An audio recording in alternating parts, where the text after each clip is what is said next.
welcome to the At Peace Parents podcast. I'm Casey, and I'm here to empower you in your decision-making as a parent of a demand-avoidant child. My goal is to share insights that will generate aha moments and support your connection with your child. I'm a mom of two amazing little boys, one of whom is PDA, and I've worked with hundreds of parents just like you to teach them how to lead their child out of burnout and find the clarity, peace, and sense of community they need.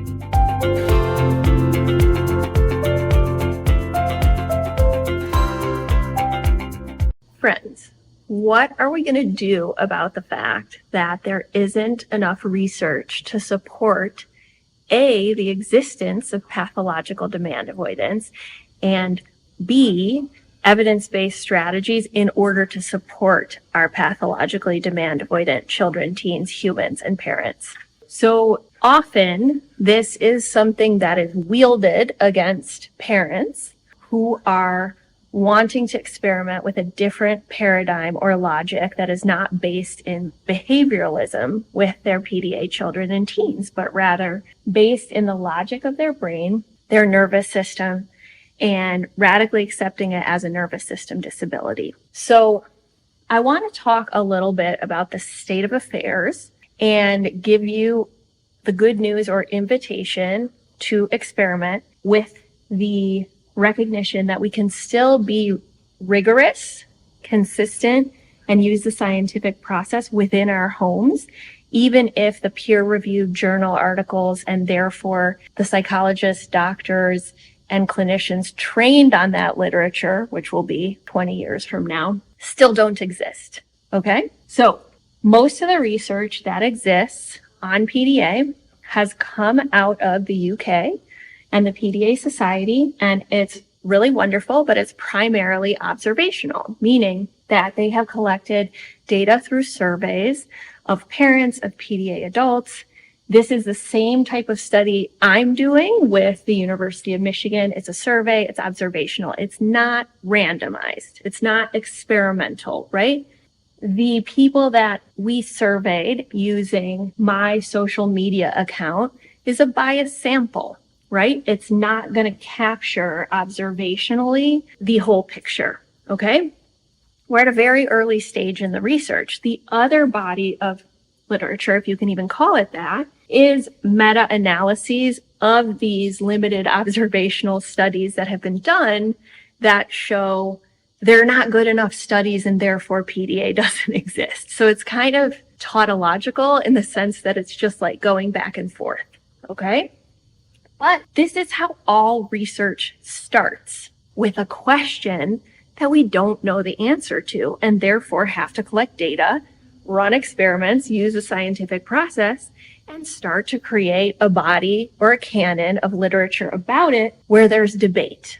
But it's incipient, which means as a parent, it's super frustrating because you're being told, hey, these meta studies show that it doesn't exist because these observational studies aren't good enough and therefore your kid's not really PDA and we're going to use behavioral strategies. And that sucks, okay? Ideally, we would want to do experimental studies in order to understand truly whether or not taking a nervous system approach supports the well-being, basic needs access, connection, engagement, and mental health of our children.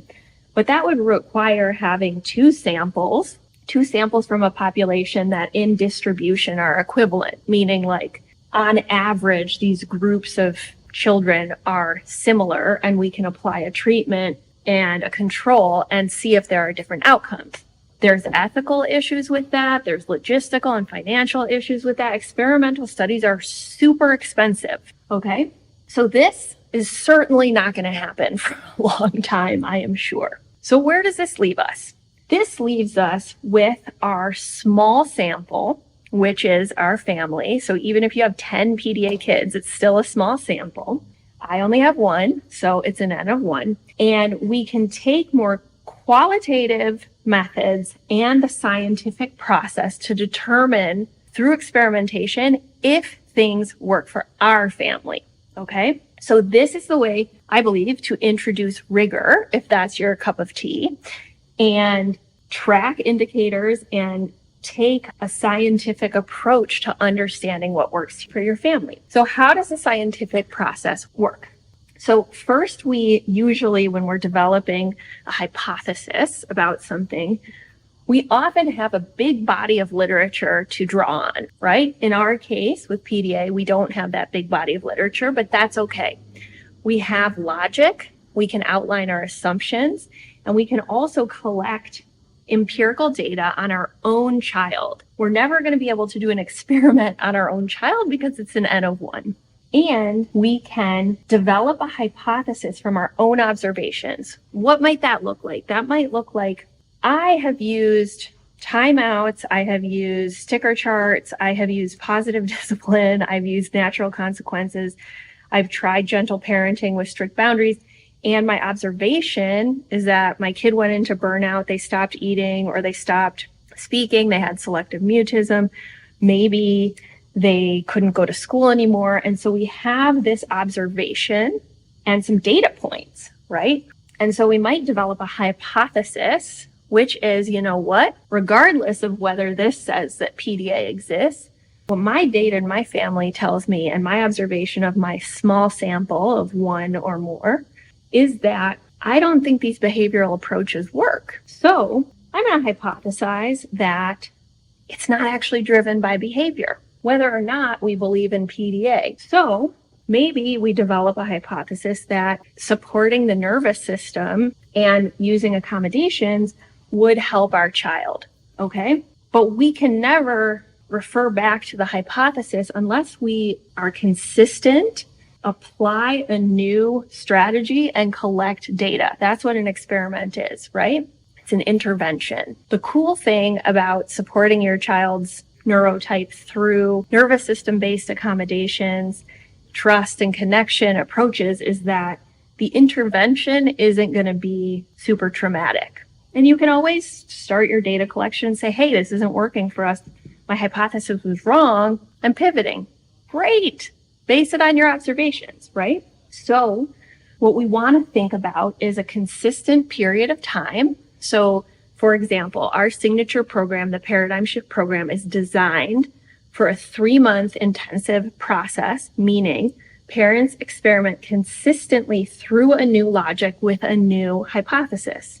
Instead of it being my child's behavior is motivated, I need to teach them in the moment, they're doing this on purpose, they have conscious control of the behavior, rather we develop the hypothesis that, this is a subconscious nervous system response they do not have control over.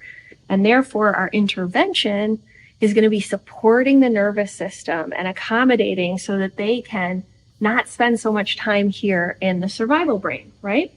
And then we start to apply accommodations and see along 3 dependent outcomes whether things improve, okay? So for most of the evidence-based studies on things like applied behavioral therapy that are often touted as the only evidence base that we have, especially for autistic children, they're measuring outcomes that aren't long-term enough and aren't necessarily what we care about as parents, which is, I care if my child's eating. I care if he's having 2-hour panic attacks every day, even if he complied in therapy or at school. I care about his mental health when he's 20, not just when he's 5, right? So one of the things we can start tracking, and this is what I teach parents to do, is along 3 dimensions.